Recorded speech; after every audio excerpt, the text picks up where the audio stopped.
of your family members, be it a brother, be it a sister, be it a mother or father, you, the neighbor, it is easier for you to laugh and say, I wish to continue it.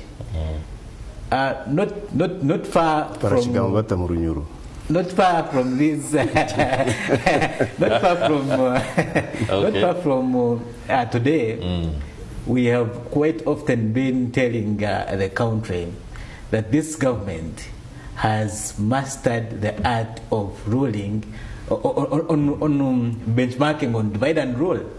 We have been criticizing that an election cannot be a beacon of violence, cannot be a subject of division.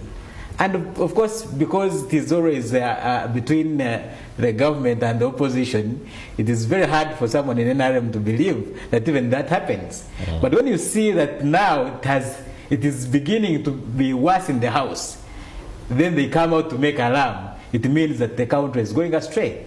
Chris, I think whereas the churches have a cardinal role to unite and to bring people together, to teach them on how to have maybe proper guidelines on elections, to bring electoral laws to the people and show them that please choose the best leaders that we can have as a society. The churches are also taking a different stance in these elections. And I'm not so surprised, because it is the implication of what the election is to Ugandans that drives the church to that. Of course, President Museveni has for so many times benchmarked on patronage of these church leaders. A bishop is called and is given a V8, is given, the churches are constructed, and I think that is a wrong perspective. But I want to thank the church leadership in Fort Portal, the church leadership in Toro, through the interreligious chairperson of Toro, Reverend Bishop Robin Kisembo, who has brought the message clear to the people that they choose the leaders they deserve based on the challenges they have, based on the need at hand.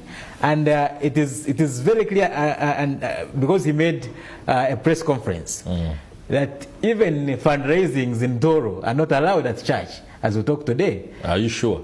It's on media. They made a publication and said, for the period of now that we're having elections, we're not going to allow fundraisings go on. That is to limit people think that maybe because I've come to a gathering and I've given out maybe much cash to construct a church or a mosque, I deserve their vote. I think if we took that trend, it would make a very impactful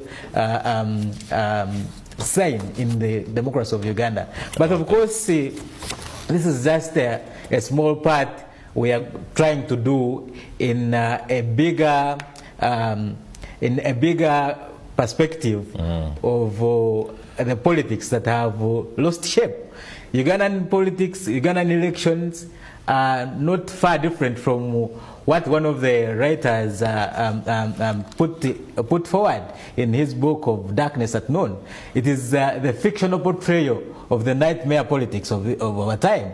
We are seeing that every time we have an election as a country, it is highly characterized by violence, highly militarized, highly associated with the divisionism. If it is not on tribe, it is on religion, and it is not different from general elections. These are just NRM primaries. But look at 2021, when you had general elections.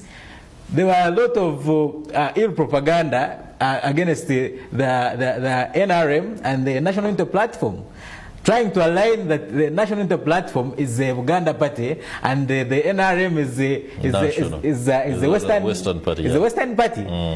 Of course, and that is what my president and the other leaders have come. Of course, political analysts have come out to say, let's put a ban on this. Let's paint a clear picture of what these elections are. It is now that NRM people are coming up and also seeing that where we're going indeed is wrong, because the ghost has now come in the house. So I really don't think that is a better perception we should take. That's a better direction we take. But that is what it is, because the head is not minding about what is happening. The head is taking advantage of what is happening. I believe when one gets a flag, maybe in their primaries, like the way they had